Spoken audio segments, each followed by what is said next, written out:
They sought to silence her. They never knew her truth was a weapon, forged in betrayal, that would dismantle an empire. Witness the unforgettable reckoning. The rain was beating down on the windshield of the Mercedes when Mr. Julian Hayes saw the lonely figure at the deserted bus stop. He wasn't the kind of person who would normally stop. He had an important meeting in 20 minutes, and his millionaire schedule didn't include spontaneous acts of charity. But something about the woman's bearing made him slam on the brakes. She stood there straight as a statue, even though she was soaked through. Her military uniform was immaculate despite the storm, her medals shining against the dark fabric. She was a soldier who had clearly just returned from somewhere far away and very dangerous. Julian rolled down the window. "Hey, are you going to stand there until you freeze to death?" The woman looked at him with eyes that had seen too much. "Thanks, sir, but I'm fine." "No, you're not." He unlocked the door. "Get in." "That's not a request." Lieutenant Alana Vance hesitated for a moment. At 32, after 3 tours in the Middle East and an impeccable military career, she had learned not to trust easily. But there was something in this man's voice, an authority that didn't come from arrogance, but from someone who knew pain. She got in the car. "Julian Hayes," he introduced himself, extending his hand. "Lieutenant Vance." She shook his hand firmly. "Where are we going?" "Home." "My home." Julian watched her reflection in the rearview mirror. "You look like someone who needs a safe place to process whatever happened today." Alana closed her eyes. If he only knew. 3 hours earlier, she had been escorted off the military base where she had served for 10 years, false charges of insubordination, career destroyed, benefits suspended, all because she refused to keep quiet about what she had witnessed on her last assignment. "Why are you doing this?" she asked. Julian was silent for a moment. "Because I recognized the look of someone who has been betrayed by the very system she swore to protect." It was a strange answer coming from a man in a $200,000 Mercedes. Alana studied his profile, jaw firm, eyes focused on the road, but with a deep sadness that money couldn't hide. "Did you ever serve?" she asked. "My wife did." His voice hardened almost imperceptibly. "Before she discovered that some enemies were wearing the same uniform as you." The car stopped in front of a mansion that looked like something out of a magazine. Perfect lawns, huge windows, the epitome of the American dream. But Alana noticed something most people would miss: security cameras on every corner, reinforced gates, and Julian checking his cell phone compulsively, a man who had everything but lived as if he were on constant alert. "Welcome to the fortress," he said with a smile that didn't reach his eyes. "My daughter will love meeting a real hero." Hero. The word echoed in Alana's mind with bitter irony.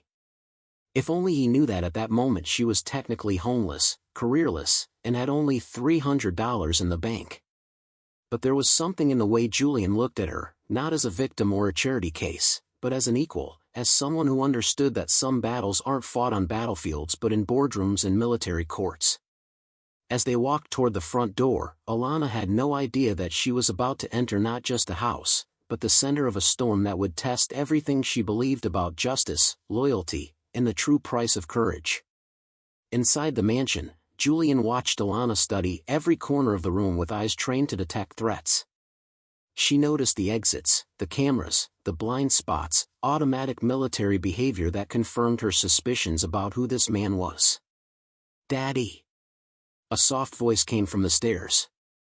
A 12-year-old girl appeared, her curly hair framing a face that blended the delicacy of childhood with a premature maturity in her eyes. "Emma, come meet Lieutenant Vance," Julian said, the pride in his voice unmistakable. Alana bent down to be at the girl's height. "You can call me Alana." "Are you a real soldier?" Emma asked, fascinated. "I was," Alana replied, the word carrying a weight that Julian picked up immediately. Later, while Emma watched television, Julian served coffee in the kitchen. "Do you want to talk about what happened today?" Alana hesitated, then decided she owed an explanation to those who had offered her shelter. 3 months ago, during my last mission in Afghanistan, I witnessed something I shouldn't have seen." She paused, the words weighing heavily in her throat. My commander, Colonel Bradley Thorne, was diverting medical supplies meant for Afghan civilians. He was selling them on the black market and pocketing the profits. Soldiers under my command were dying because we didn't have enough equipment while he was financing a mansion in Virginia. Julian leaned forward. Did you report it? I followed the chain of command. Thorne's second-in-command, Major Alex Clark, told me to focus on my own responsibilities. The irony in Alana's voice was cutting. 2 weeks later, during a rescue operation, 3 of my soldiers died because we lacked basic medical kits. Kits that Thorne had sold the week before. What did you do? I documented everything, printouts of the transactions, photos of the supplies being loaded onto civilian trucks, recordings of conversations. Alana tapped her cell phone in her pocket. When I got back to the United States, I took the evidence straight to the Pentagon. Julian saw the anger grow in her eyes. And they destroyed you for it. Worse. They accused me of fabricating evidence and attempting to extort a superior officer. They said I was a problem soldier with a history of insubordination, a history that miraculously appeared out of thin air. Alana laughed humorlessly. Within 72 hours, my 10-year career, my pension, my medical benefits, gone. Is Thorne still in command? Not only that, he was promoted to general last week. Alana's voice trembled with contained fury. Meanwhile, I'm officially homeless, with $300 in the bank and a tarnished military reputation that prevents me from getting any decent job. Julian was silent for a long moment. Then he surprised Alana with an unexpected question. Do you still have the evidence? Everything. Backups in 5 different locations. She studied him. Why do you ask? Because you may not be the first person Thorne silenced. And maybe. Julian paused, choosing his words carefully. Maybe you found someone who knows how to use that evidence the right way. Alana raised an eyebrow. What kind of business do you run, JulianHayes? The kind that teaches powerful men that not every war is fought in uniform. He stood up, walking over to a shelf and removing a framed photo.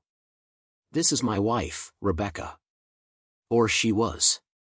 The photo showed a beautiful woman in an Air Force uniform, medals gleaming on her chest, a radiant smile on her lips. She discovered that her commander was selling flight information to terrorist groups, information that resulted in the shooting down of 3 American helicopters. Julian's voice hardened. When she reported it, she was charged with treason and espionage. Alana felt her stomach sink. What happened to her? Suicide. At least that's what the official report said. Julian put the photo away with excessive care. She called me the night before she died, saying she discovered something big, something that was going to be in the papers the next morning. They found her body at 6 o'clock in the morning. The silence between them hung heavy. After the funeral, Julian continued, I spent every penny I had investigating her death. I uncovered a network of corruption that went all the way to the top of the military hierarchy. But evidence isn't enough when the judges are in on it too. So you gave up? Julian smiled, but there was no humor in that smile. I didn't give up. I changed my strategy. I spent the last 5 years building a military technology empire, billion-dollar contracts with the Pentagon, relationships with senators, generals, journalists. He looked directly at Alana. Sometimes, to beat the system, you have to become bigger than it. Alana processed the information. You're saying that. I'm saying that maybe it's time to teach General Thorne a lesson about underestimating people he considers disposable. At that moment, Alana's cell phone vibrated. A message from an unknown number. Diane Collins, you should have learned to keep quiet. Some truths cost more than a career. They cost lives. A friend. Julian saw the blood drain from her face. Threats. They know where I am, she whispered. No, Julian corrected. They know where you were. Now you're under my protection. And trust me, Alana, I've learned that the best defense is a devastating offense. Alana looked at the man in front of her, seeing not just a millionaire single father, but a soldier in a different kind of war, a war fought in boardrooms and courtrooms, where revenge was served cold and calculated. "Why are you doing this?" she asked again. "Because," Julian said, already picking up the laptop, "some ghosts only rest when justice finally arrives. And because something tells me you're not the type to give up easily." As he typed, the screen lit up with government contract files, military officer profiles, and a network of connections that would impress any investigator. Alana realized she hadn't stumbled into any house, she had stumbled into a command center. And for the first time in months, something inside her that had been broken began to regroup, not in despair, but in anticipation. Thorne had seriously underestimated who she really was. More importantly, he had completely underestimated who she had just allied herself with. The war was far from over. In fact, it was just beginning. 3 days after the threat, Alana's life turned into a meticulously orchestrated bureaucratic nightmare. Her bank account was frozen under the pretext of a financial irregularities investigation.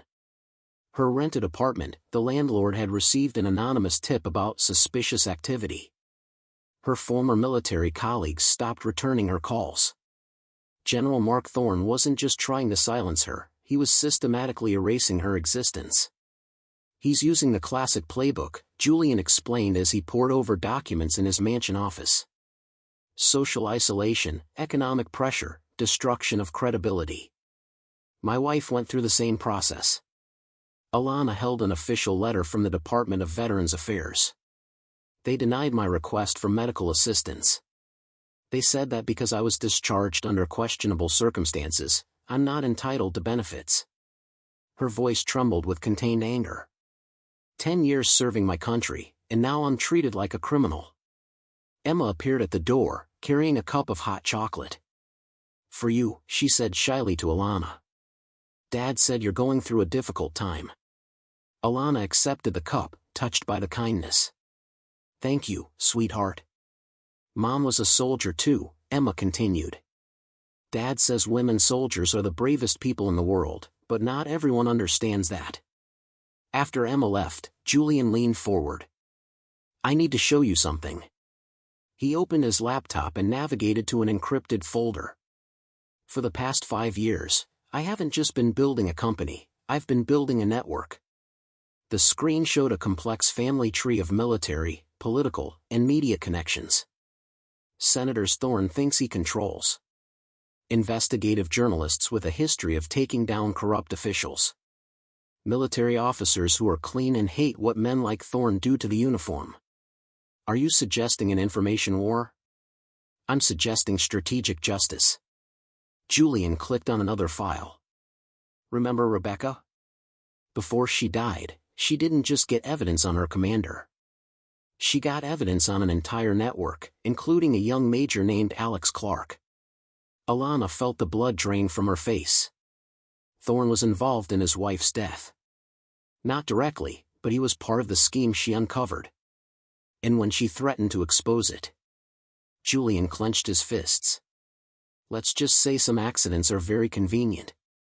The next morning, an unexpected figure appeared at the door, Senator Patricia Stone, a black woman in her 50s, a former military officer known for her crusade against corruption in the Pentagon. "Julian told me about your situation," she said bluntly, without beating around the bush. "And I've known Mark Thorne since he was an arrogant major who thought the rules didn't apply to him. Senator, I appreciate your concern, but I don't know if..."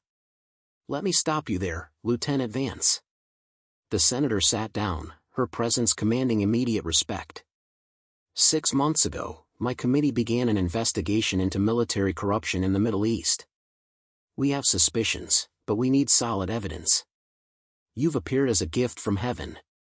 Alana glanced at Julian, who nodded encouragingly. "What exactly are you proposing?" "That we stop playing defense," the senator replied. "Thorne thinks you're just another troublesome soldier he can crush. He doesn't know he's messing with an operation that goes far beyond his petty ambitions." Julian opened a new folder on his computer. "Over the past 3 days, while Thorne has been playing at destroying your life, my cybersecurity team, all ex-military personnel Rebecca helped recruit before she died, has been monitoring all of his communications. The screen filled with printouts of messages, emails, and audio recordings. He's not just selling medical supplies, Julian continued, he's selling military intelligence to private contractors, overcharging the government, and using American soldiers as pawns in a personal enrichment scheme. That's treason on multiple levels. Alana murmured, studying the evidence. And the best part, the senator smiled with satisfaction. Tomorrow, he's making a presentation to the Senate Defense Committee, asking for increased funding for equipment modernization. It will be broadcast live on C-SPAN. Alana began to understand the plan. You want me to?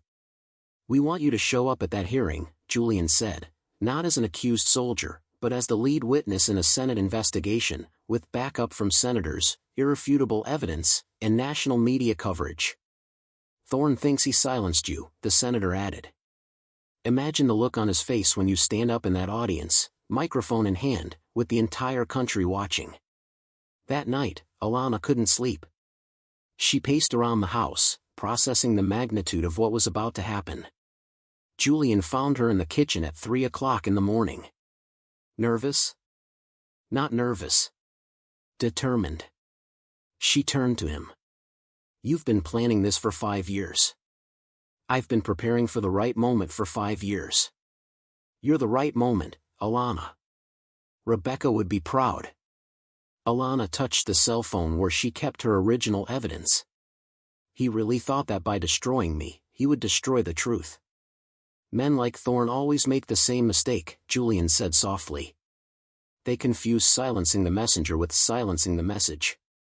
The next morning, as Thorne prepared for his triumphant presentation to Congress, completely unaware of what was about to happen, Alana adjusted the lapel microphone that the senator's staff had provided. Remember, Julian said on the phone, coordinating with his tech team, the moment she identifies herself, send the files to all press contacts simultaneously. I want it to be too late for damage control by the time Thorne realizes what's happening. Alana looked in the car mirror on her way to the Capitol. In 48 hours, she had gone from a homeless, disgraced soldier to the centerpiece of an operation that could change the entire system of military corruption.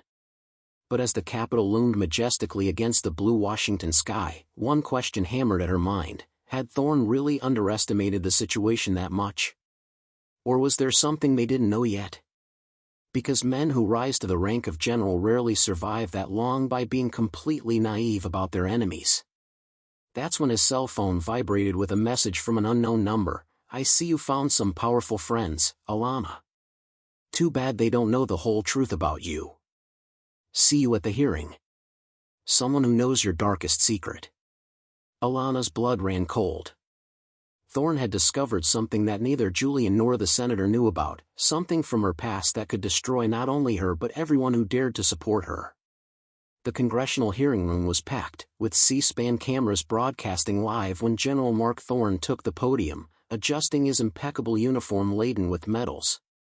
His presentation on military equipment modernization was about to secure billion-dollar contracts and another opportunity to embezzle millions. Honorable Senators, he began in a confident voice, our proposal aims to protect our soldiers with cutting-edge technology.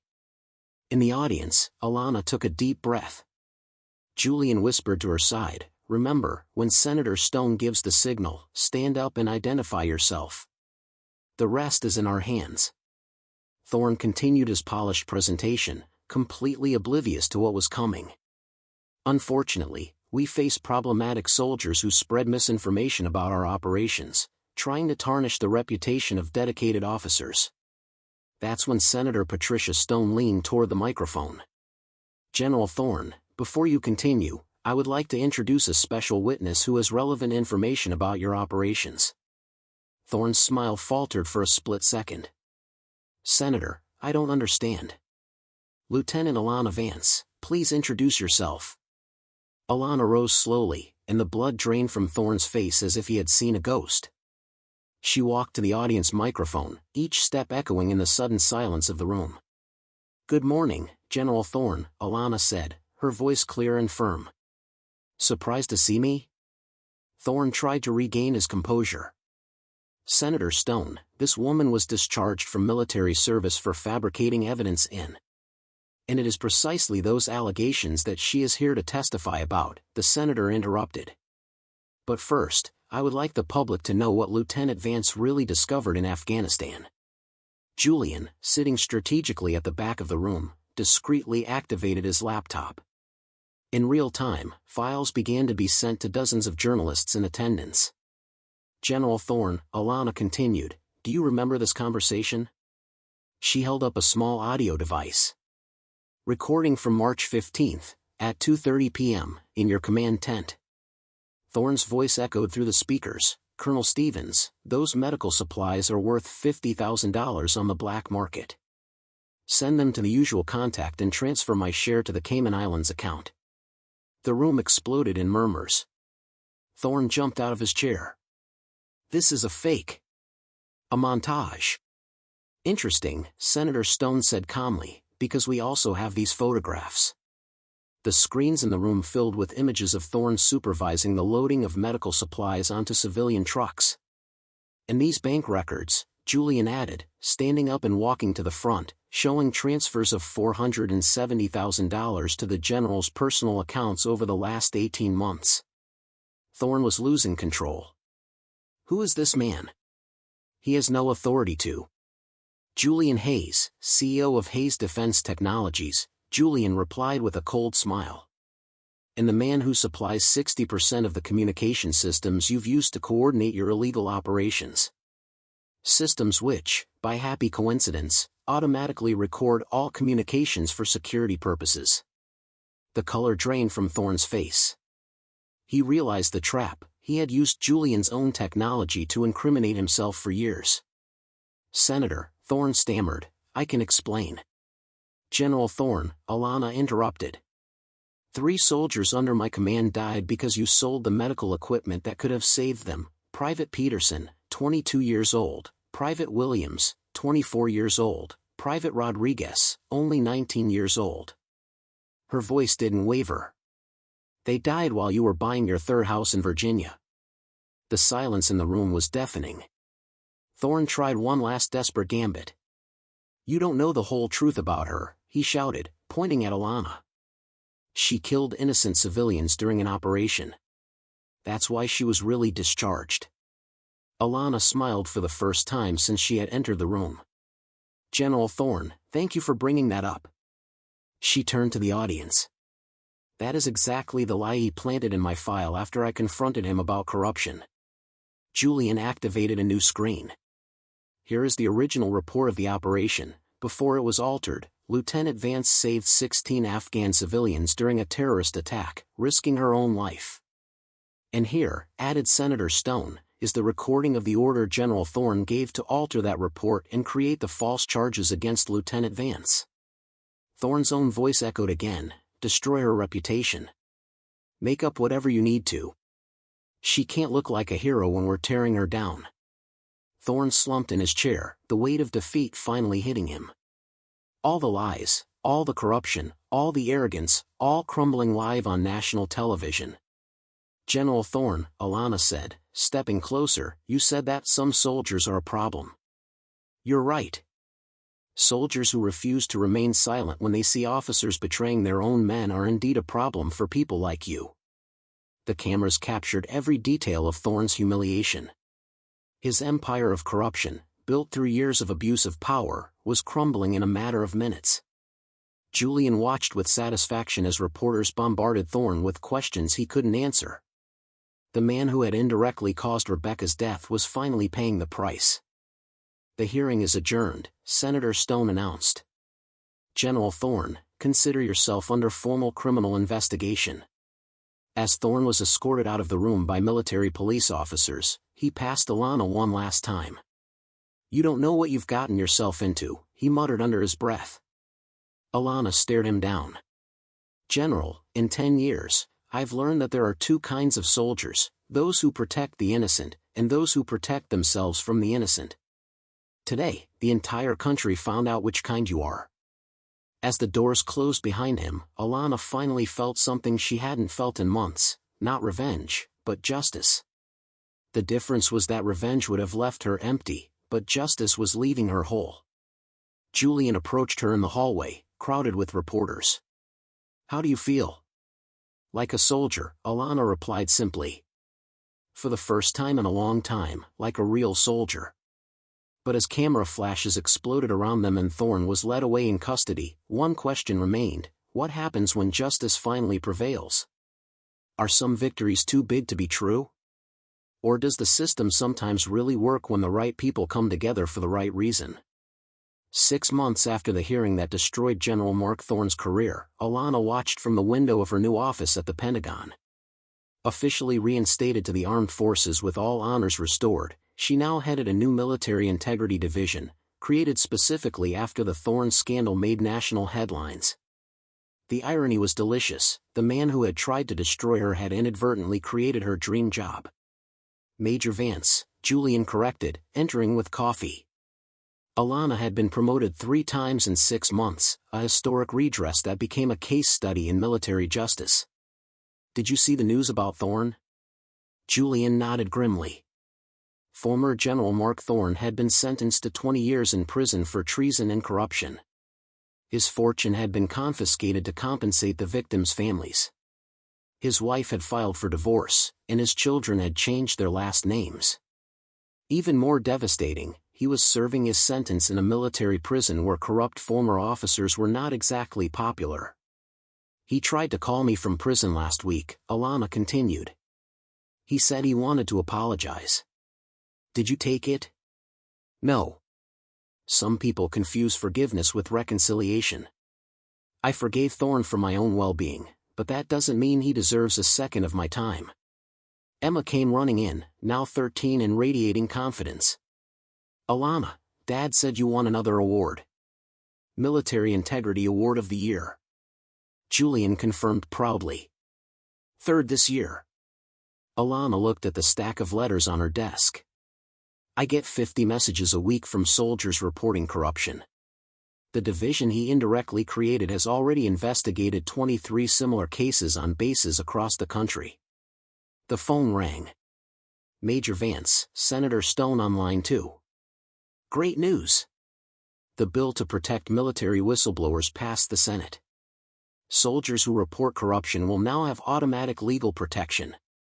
After hanging up, Alana leaned back in her chair. 2 years ago, she was homeless at a bus stop. Today, she was literally rewriting the rules to protect honest soldiers. "You know what gives me the most satisfaction," she said to Julian. "It's not seeing Thorne in prison.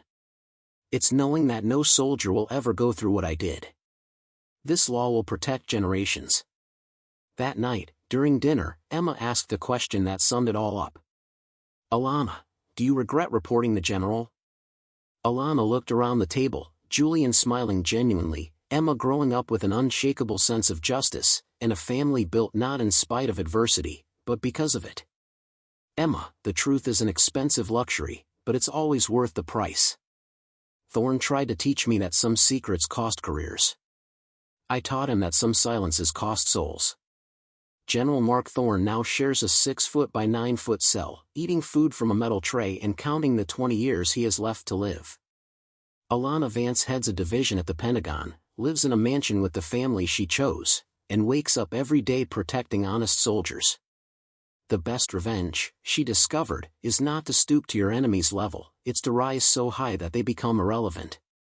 If this story of courage, justice, and eternal love touched your heart, subscribe to the channel for more inspiring stories that show how the truth, no matter how deeply buried, always finds a way to the light.